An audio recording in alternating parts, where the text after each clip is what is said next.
So you think you know me? The stoic Colonel Vale decorated JSOC commander, calm under fire. Let me tell you about the night my real war began 15 years in the making. I was standing right outside that rooftop ballroom in Arlington, looking completely out of place in an $80 dress. Inside, the who's who of defense was laughing. Then I heard his voice. My father. Loud and clear. I disowned that failure years ago. Someone asked what I did, he jumped right in. Couldn't even cut it in the army. I didn't argue. I just slid my hand into my pocket, feeling my encrypted phone buzz. Waiting. But tonight, I thought, they're going to call me by a title they never dreamed of. I walked in, and you know what? No one even recognized me. I was a ghost. I chose that silence. Have you ever been completely written off by the people who were supposed to love you most? Comment below and subscribe to hear how this ends. The humiliation started before I even crossed the threshold. The receptionist, a girl in a silk blazer who looked like she'd never seen a day of real stress in her life, scanned the guest list 3 times. Her eyes kept darting from my modest off-the-rack dress to the diamond-studded names on her tablet. Adriana Vale. She asked, her voice dripping with a subtle, polished pity. I'm sorry, but you aren't on the primary guest list. I have you here on the auxiliary overflow. I wasn't surprised. My father, Gordon, was a master of the hidden insult. He hadn't barred me from the reunion. He had simply erased my importance. She signaled a waiter who led me past the crystal chandeliers and the centerpieces that probably cost more than my first car. I wasn't seated with the alumni or the distinguished guests.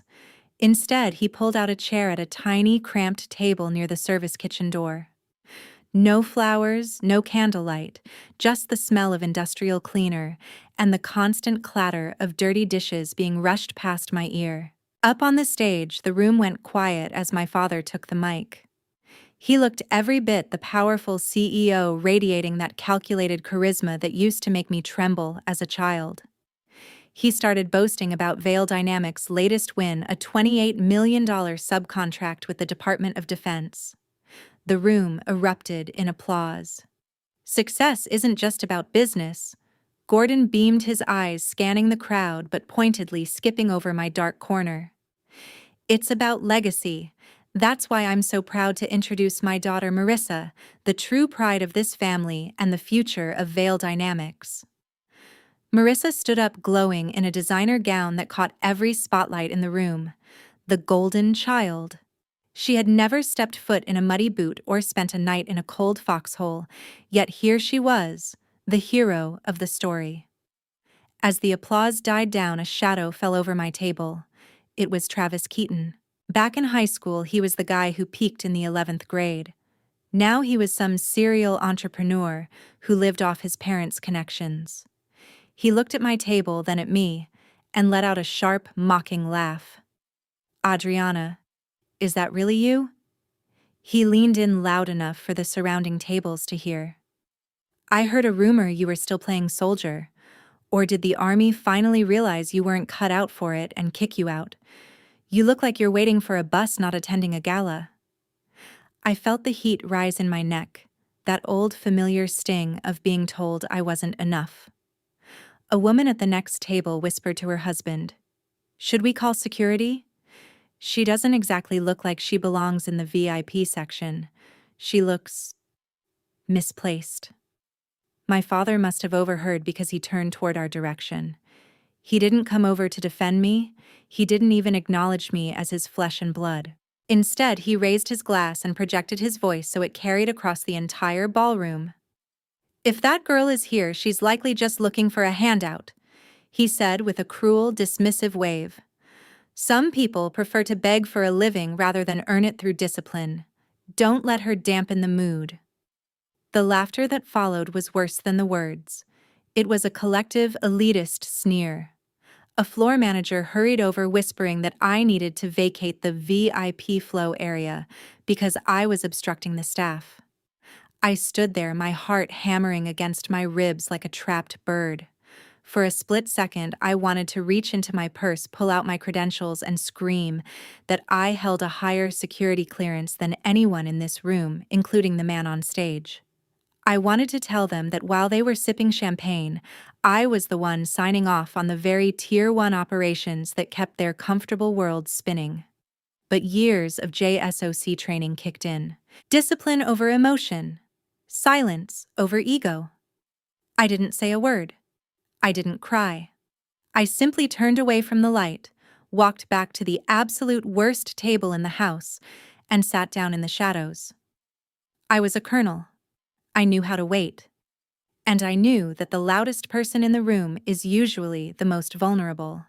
Sitting in the dim light by the kitchen door, I became a spectator to my own public execution. It wasn't enough for them to ignore me.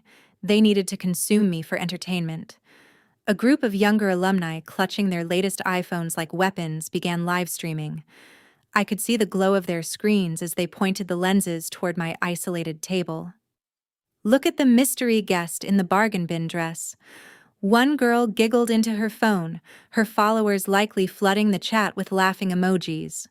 Travis Keaton, fueled by the attention, decided to take the lead in the character assassination. He leaned against a nearby pillar, projecting his voice for the digital audience. "You know, I remember why Adriana left the service," he said, using air quotes that felt like physical blows. Word in the ROTC circles back then was that she didn't just quit. She was washed out. Something about psychological instability. Turns out she couldn't handle the pressure of basic commands, let alone a real career. It was a blatant lie. I had graduated at the top of my class, but the room drank it in like expensive bourbon. Then came Marissa. She glided over the golden child, performing her act of saintly charity.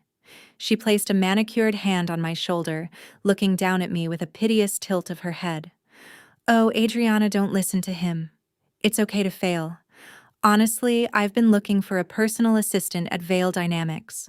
Someone to handle the filing and pick up my dry cleaning. It's steady work, and you wouldn't have to worry about standardized testing or whatever it was that held you back." The table behind us erupted in laughter. "Take the job, Adriana. It's better than sitting in the dark," someone shouted. My father, Gordon, stepped off the stage and joined the circle, the apex predator among his minions. He didn't look at me with anger. He looked at me with a cold, calculated disgust. "She didn't just fail the military," he told the crowd, his voice heavy with performative grief. "She ran away. She abandoned her responsibilities, her family, and the legacy I built. She chose to be a ghost, and it looks like the world has treated her exactly as she deserves." People actually clapped. Someone, a man I didn't even recognize, slipped a glossy business card onto my table. "My firm is hiring entry-level file clerks," he said, not even looking me in the eye. "We don't usually take unstable veterans, but for Gordon's daughter, I'll make an exception."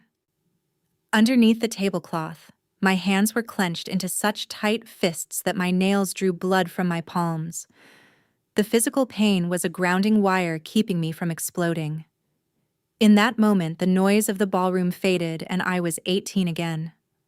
I was standing in the foyer of our mansion, my bags packed in trash bags because my father had revoked my tuition and locked my bank accounts the moment I refused to work for his subcontracting firm.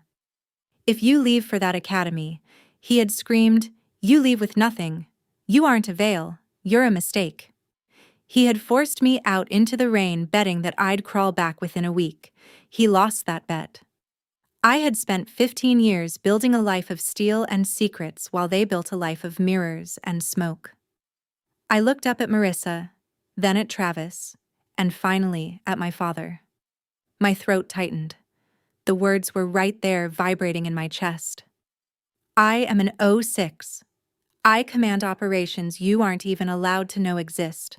I have saved lives while you were busy inflating your stock prices." I wanted to scream it. I wanted to see the look of absolute terror on their faces when they realized the failure at the kitchen table was the person holding the final authorization for their very survival. But I stopped. I took a slow tactical breath, 4 seconds in, 4 seconds out. If I spoke now, I'd be just like them, desperate for validation from people who didn't matter. Silence wasn't my weakness, it was my armor. It was the calm before the strike. I reached out, picked up the entry-level business card, and set it down neatly next to my water glass. I didn't say thank you. I didn't say no. I just sat there, a shadow in the corner, watching the clock. They thought they were winning. They didn't realize that in my world, the target never sees the hit coming until the rotors are already overhead. The air inside the ballroom had become toxic, thick with the scent of expensive perfume and cheap insults. I needed a moment of tactical clarity, so I stood up, ignoring the snickers following my exit, and stepped through the heavy glass doors onto the rooftop helipad. The night air over Arlington was crisp, a sharp contrast to the suffocating heat of the gala. Below me, the lights of the Pentagon flickered like a terrestrial galaxy, a reminder of the world I actually lived in. My hand went to my pocket before I even felt the vibration. It was the black phone, the encrypted device that never leaves my side. The screen glowed with a jagged crimson light. Flash message priority, domestic threat, final authorization required. This was it. The culmination of an 18-month deep cover investigation into a Tier 1 domestic security breach. The operation was live. Teams were staged. High-value targets were in sight. But under the current ROE rules of engagement, a mission of this magnitude on American soil required the digital signature of the Strategic Operations Commander. Me. If I didn't respond within the next 60 seconds, the mission would be aborted. The assets would retreat, the targets would vanish into the night, and months of intelligence would go up in smoke. For the first time in my 15-year career, I hesitated. I looked through the glass doors back into the ballroom. I saw Travis Keaton showing someone a video on his phone, likely another jab at my failed career. I saw Marissa laughing, her head tilted back, basking in the glow of being the only daughter who mattered. And there was my father, Gordon, holding court near the stage, his chest puffed out as he basked in the glory of his $28 million defense contract. A bitter thought crossed my mind. Why should I protect this? Why should I spend my life in the shadows bleeding for a country that allowed men like him to thrive while they stepped on people like me? If I let the timer expire, the operation would fail, but I could walk away. I could let them keep their little kingdom of lies. But then I looked at the black phone again. I saw the names of the operators sitting in the belly of those birds waiting for my word. Men and women who didn't care about designer dresses or ballroom politics. They cared about the mission. I felt a shadow move behind me. The heavy glass door creaked open. It was Gordon. He stepped out onto the helipad, his tuxedo jacket unbuttoned, looking at me with a mixture of pity and annoyance. "Giving up already, Adriana?" he asked, his voice echoing off the concrete. "Couldn't handle the pressure of a social gathering? Or did you finally realize you don't have a seat at the table?" I looked at him. Really, looked at him. For the first time in my life, I didn't see a giant.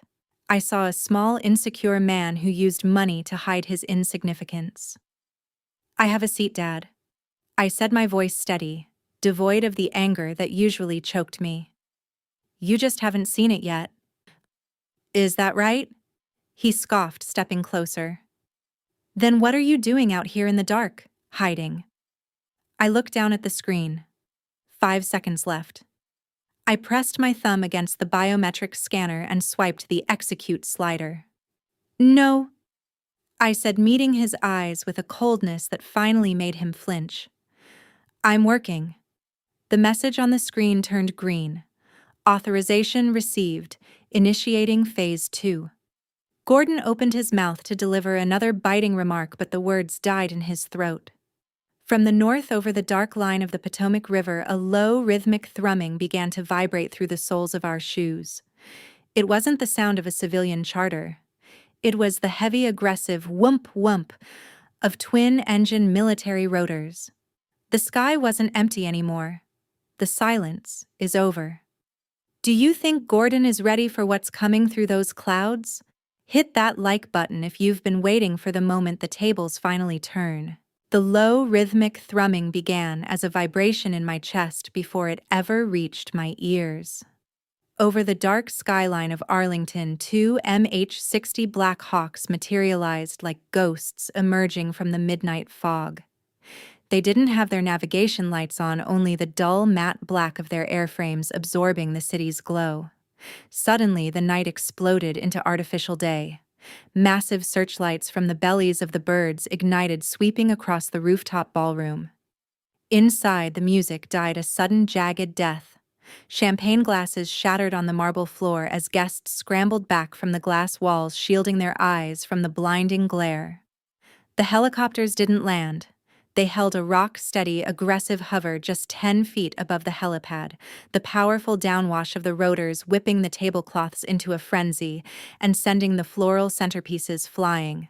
Before the crowd could even process the noise, the side doors slid open. Thick, fast ropes dropped to the concrete with a heavy thud. Within seconds, a team of JSOC operators, shadowy figures in full tactical gear, night vision goggles, flipped up, and suppressed rifles held at the low ready slid down the ropes with lethal precision. They fanned out instantly, securing the perimeter of the helipad. The glass doors creaked open, and a single figure stepped out from the lead aircraft's shadow. He wasn't in combat gear. He was in a flight suit, the silver star of a brigadier general pinned to his chest. It was General Miller, my direct superior, and one of the few men who knew the full weight of the burden I carried. Miller didn't look at the panicked billionaires or the socialites trembling behind the glass. He didn't acknowledge my father, who was standing there with his mouth agape, his $28 million ego evaporating in the heat of the jet fuel. The general walked with a purposeful, rhythmic stride straight through the center of the chaos, his eyes locked on mine.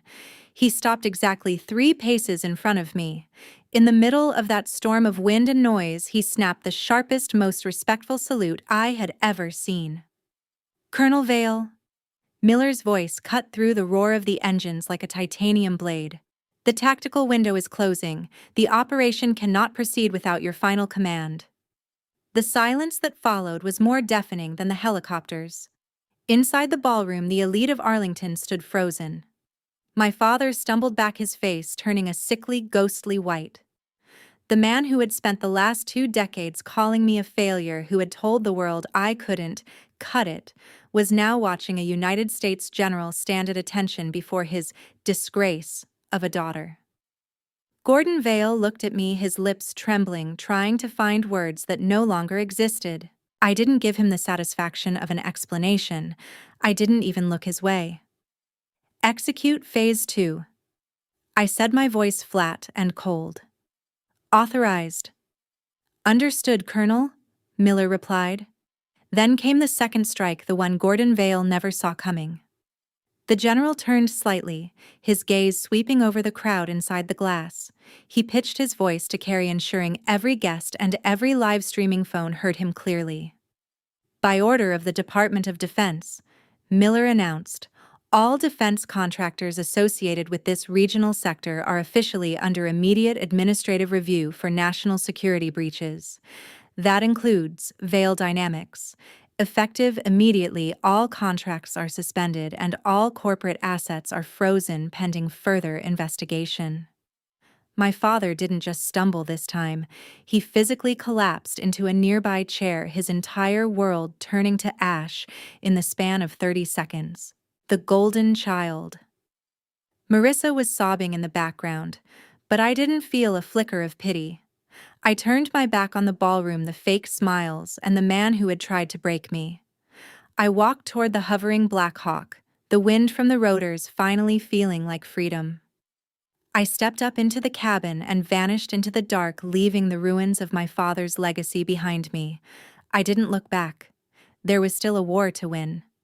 The viral explosion happened faster than any tactical strike I'd ever coordinated. Within hours, the grainy footage from the rooftop, captured by the very people who had been mocking me, was leading every news cycle in the country. The headlines were sensational. "The Invisible Colonel." from mockery to mission command, and the JSOC commander they called a failure. On social media, I was a folk hero, a symbol of silent resilience. But in the world of Tier 1 operations, being a symbol is a death sentence for your career. By the next morning, my father had already launched his counteroffensive. Gordon Vale didn't hide, he pivoted. He appeared on a major cable news network looking haggard and heartbroken, his tie loosened just enough to signal distraught father to the cameras. My daughter has always struggled with the truth, he told the anchor, his voice cracking with a practiced tremor. The military was her escape from a reality she couldn't face. What you saw on that rooftop wasn't a hero. It was a deeply troubled woman using her position to settle a childhood grudge. It's a tragic abuse of power. And frankly, I fear for the safety of our country if this is how she conducts herself. The media immediately fractured into two warring camps. One side hailed me as a victim of a toxic family who rose above it all, while the other, fueled by my father's high-priced PR firm, began questioning my psychological stability and the legality of the Black Hawk deployment. They dug into my past, twisting my years of classified service into mysterious gaps that hinted at a volatile history. But the real blow came from within the Pentagon. Because the operation had been partially exposed to the public, the Department of Defense was forced to initiate an immediate internal review. The accusation was grave potential compromise of sensitive intelligence and unauthorized use of military assets for personal leverage. My security clearance, the very thing I had sacrificed a normal life to protect, was flagged. I was summoned to a windowless room in the E-ring of the Pentagon. General Miller couldn't help me this time.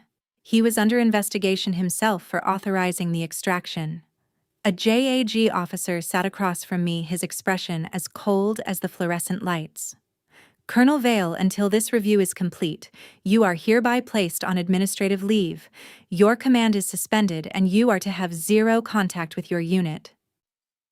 The domestic threat operation, the one I had spent 18 months of my life building, was now on life support. With me sidelined, the momentum was gone. The targets were likely already shifting their position, sensing the bureaucratic chaos in Washington. My reputation, built on a foundation of discipline and excellence, was being dragged through the mud by the man who had tried to erase me 15 years ago. I sat in my apartment, the silence that had always been my sanctuary now feeling like a tomb. For my entire career, I believed that if I just did the work, if I remained the quiet professional, the truth would protect itself. I thought that responding to a man like Gordon Vale was beneath me. But as I watched another expert on TV dissect my mental health, I realized the bitter truth: my silence was no longer a virtue. It was a vacuum that my father was filling with his lies. In the military, we're taught that silence is discipline. But in the court of public opinion, silence is a confession. If I stayed in the shadows this time, I wouldn't just lose my rank, I'd lose the country I had bled to protect. For the first time in my life, I understood that I couldn't just be a soldier anymore. I had to become a witness. I realized that this time, im lang chin la tu hui, silence would be my ultimate destruction. The silence of my administrative leave was broken not by a commanding officer, but by an encrypted message from an unknown source. I have what you need to finish this. Meet me at the reflecting pool. Midnight. I arrived in the shadows of the monuments, my internal radar screaming for an ambush.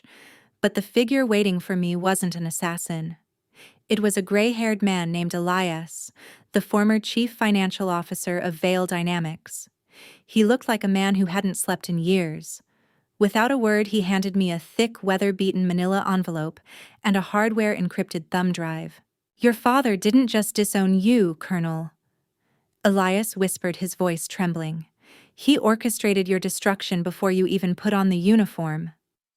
Back at my apartment, under the harsh glow of a single desk lamp, I began to peel back the layers of a 15-year betrayal. The documents were a roadmap of malice. I found the original medical correspondence from my freshman year of college. My father hadn't just heard rumors about my psychological state.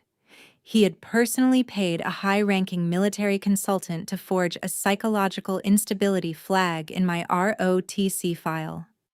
He had tried to cripple my career before it even took flight, terrified that my success would overshadow his control.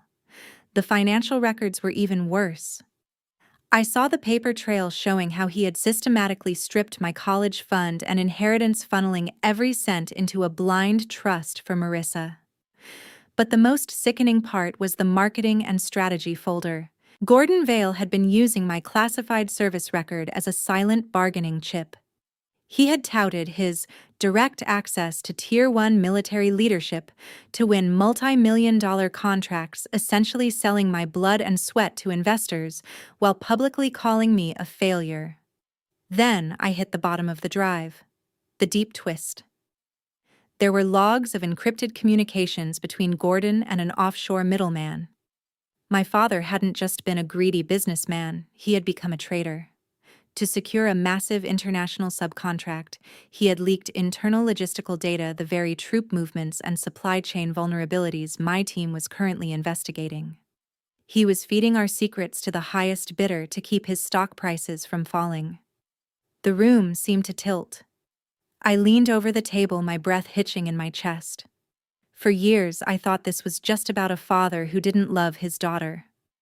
I thought it was a personal vendetta. But as I stared at the data that had likely put my own operators in the crosshairs of the enemy, the realization hit me like a physical blow. Gordon Vale wasn't just trying to break me, he was endangering the entire nation. I felt a wave of absolute collapse wash over me. I sank into my chair, the weight of 15 years of gaslighting and this final ultimate betrayal threatening to crush my spirit. I was a daughter who had been hunted by her own father. I was a soldier whose own father had sold her out to the enemy. But then I looked at my dress uniform hanging in the corner. The silver eagles on the shoulders caught the light. I stood up. The grief was gone, burned away by a cold, tactical fury. My father thought he could use the system to bury me because I was a quiet professional. He thought my discipline meant I would go down in silence to protect the military's image. He was wrong. He didn't just betray a daughter, he betrayed a colonel of the United States Army. I realized then that a closed-door internal review wouldn't be enough. To stop a man who controlled the narrative, I had to take the narrative away from him. This had to end in the light. It had to be public. I picked up my phone and made one call, not to the Pentagon, but to the one person who could ensure the whole world was watching. I decided right then I was going to finish this in the most public way possible. Silence was no longer an option. It was time for the truth to be the final authorization. The federal hearing room in Washington, D.C. was suffocating, filled with the hum of high-powered cooling fans and the aggressive clicking of shutters from the International Press Corps. This wasn't just a hearing. It was a nationally televised event live-streamed to millions of viewers who had been captivated by the JSOC scandal. I didn't arrive in the civilian clothes my lawyers suggested. I walked through those heavy oak doors wearing my full Army service uniform. The dark blue fabric was crisp, the golden buttons gleaming under the harsh studio lights. On my shoulders, the silver eagles of a colonel sat heavy and proud. Across my chest, the ribbons of 15 years of service, including the Purple Heart and the Bronze Star, told a story that no smear campaign could erase. The room went dead silent as I took my seat at the witness table. My father, Gordon Vale, sat in the front row of the gallery, flanked by his army of high-priced attorneys. He leaned back, a smug, paternalistic smile playing on his lips, as if he were watching a child play dress-up before an inevitable fall. I didn't wait for the committee to grill me. I opened my laptop and patched into the room's digital display system. Members of the committee and to the American public watching at home, I began, my voice projecting with the steady, practiced resonance of a commander on a briefing floor. For the past week, my character has been dissected by men who have never stepped foot on a battlefield. Today, I am here to provide the only thing that matters in a court of law, the truth. I hit the first key. A series of internal emails from 15 years ago filled the massive monitors. This is the proof of a forged psychological evaluation, I said, pointing to the metadata, ordered and paid for by Gordon Vale to prevent my entry into the service. A murmur rippled through the room. I didn't stop. I scrolled to the next slide, the financial records of $4.7 million in offshore accounts. This is the consulting fee paid to Vale Dynamics for leaking classified logistics to foreign subcontractors, data that directly compromise the safety of the men and women I lead. The camera panned to my father. The smug smile was gone. His face had turned a mottled, angry purple. He started whispering frantically to his lawyers, his composure cracking in real time. I looked directly into the primary lens of the live stream camera, speaking to the millions of people who had judged me for my silence. For years, I allowed my family to define me as a failure because I believed my service was a private sacrifice. I said, my voice dropping an octave, becoming heavy with raw authority. I stayed silent because I was taught that a soldier's work speaks for itself. But I realize now that my silence was being used as a weapon against the very country I serve. Let me be clear, silence is not weakness, it's discipline, and today, that discipline ends. The shift in the room was electric. The gallery, previously skeptical, erupted in a wave of supportive murmurs that the bailiffs couldn't suppress. On the monitors, the live comment feeds were scrolling so fast they were a blur of support. Gordon Vale snapped. He stood up, knocking his chair over with a loud crash. "This is a fabrication," he screamed, his voice cracking with narcissistic rage. "She's a liar. I built that company, I made her. You're all listening to a mental case." His outburst was the final nail. As he lunged toward the railing, the heavy doors at the back of the chamber swung open. 4 FBI agents in windbreakers, led by a field director, marched down the center aisle. The hearing turned into a crime scene. The agents bypassed the witness table and went straight for Gordon. The cameras caught every second of it, the cold steel of the handcuffs snapping around his wrists, the way he looked suddenly small and pathetic as he was hauled toward the exit. The public collapse was complete. The titan of Vale Dynamics was being led away in shame, while I remained seated, my back straight, my uniform unruffled. I had reclaimed my power. Not with a shout, but with the cold, hard evidence of a life lived with integrity. What do you think about this moment of ultimate justice? Did Gordon deserve to be arrested in front of the whole world? Let me know your thoughts in the comments. The Internal Review Board at the Pentagon didn't take long to reach a verdict once the federal evidence was entered into the record. Within 72 hours, my administrative leave was rescinded and my security clearance was fully restored. The domestic threat operation, which had nearly been derailed by my father's interference, was successfully executed by my team, in my absence, a testament to the discipline I had instilled in them. The resolution didn't come with a parade or a media circus. Instead, it took place in a quiet, wood-paneled briefing room deep within the Pentagon's secure layers. Only a handful of high-ranking officers and my immediate team were present. General Miller stood at the front of the room, his expression one of grim pride. He stepped forward and pinned the Distinguished Service Medal to my chest. The blue, white, and red ribbon felt heavy against my uniform, a formal acknowledgement that my integrity had survived the fire. As the ceremony concluded, the heavy doors at the back of the room opened. Due to the sensitive nature of the evidence he had compromised, federal marshals had been ordered to bring Gordon Vale to the Pentagon for a final deposition before his transfer to a high-security holding facility. He was dressed in a standard orange jumpsuit, a stark contrast to the $4,000 suits he had worn his entire life. The handcuffs rattled with every step he took. The marshals allowed him one moment to speak as they passed the briefing area. Gordon stopped. He looked at the medal on my chest, then up at my face. The arrogance was gone, replaced by a hollow, desperate exhaustion. "I was trying to control everything," he whispered, his voice cracked and thin. I thought if I controlled the narrative, I could keep the world from falling apart. I did it for the family name. I looked at him, and for the first time in 34 years, I felt absolutely nothing. No anger, no resentment, not even the lingering sting of his rejection. He was just a person, a small broken man who had traded his soul for a shadow of power. You were so busy trying to control everything I said, my voice steady and devoid of emotion, that you didn't notice you already lost everything. He flinched as if I had struck him. He looked around the room at the officers who held him in utter contempt, then back at the daughter he had tried to erase.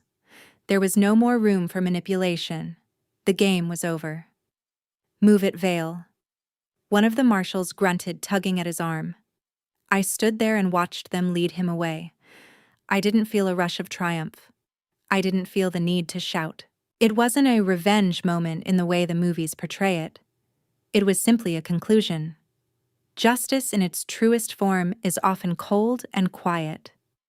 I adjusted my beret, checked the alignment of my new medal in the reflection of the glass, and turned back to my work. It was finally over. The dust from the federal hearing and the collapse of Vale Dynamics eventually settled, but the world I returned to was different.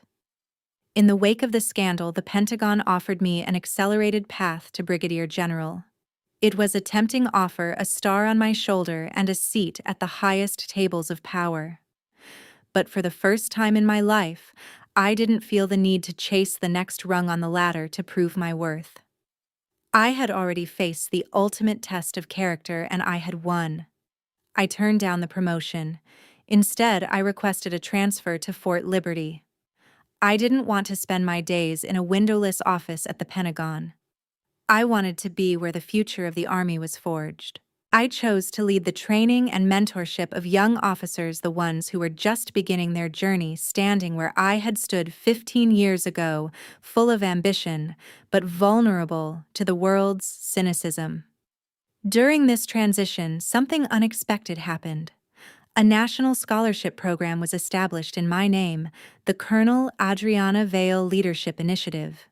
It wasn't funded by corporate interests or defense contracts, but by a coalition of veterans and citizens moved by the story of the silent colonel.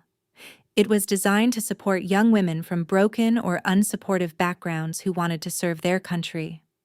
It was the legacy my father had tried to steal from me, now blooming into something that would outlast us both. Even the family I thought I had lost forever began to fracture in a way that felt like healing. Marissa, the golden child, who had lived her life in our father's shadow, finally broke. She couldn't live with the weight of the lies anymore. She went on a national broadcast not to defend our father, but to offer a tearful public apology. She confessed to her role in his manipulations and admitted that she had known on some level that my success was real and hers was a hollow construct. It didn't fix the past, but for the first time the air between us was clear. Now most mornings I stand on the edge of the sprawling training grounds at Fort Liberty. The air is thick with the scent of pine and red clay, and the rhythmic sound of cadence calls echoes in the distance. I watch the new generation of officers, young men and women, pushing past their limits, learning that leadership isn't about the volume of your voice, but the weight of your word. Watching them, I finally found the emotional closure I had been searching for. I used to think that my value was tied to Gordon Vale's approval. I spent a decade trying to prove him wrong, only to realize that by doing so, I was still letting him set the terms of my life. Standing here among people who respect me for my expertise and my character, I finally understood my value never came from the recognition of my family. It came from the discipline I maintained when I had nothing else. My father's house was built on mirrors and it shattered. My life was built on stone, and it stands. I look at the cadets as they salute, and I see a future that isn't dictated by ghosts or secrets. I am no longer the girl in the $80 dress trying to find a seat at the table.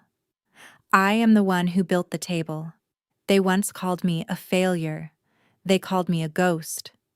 But History calls me by my rank. If this story of resilience and truth inspired you, please share it and subscribe to the channel for more untold stories of strength.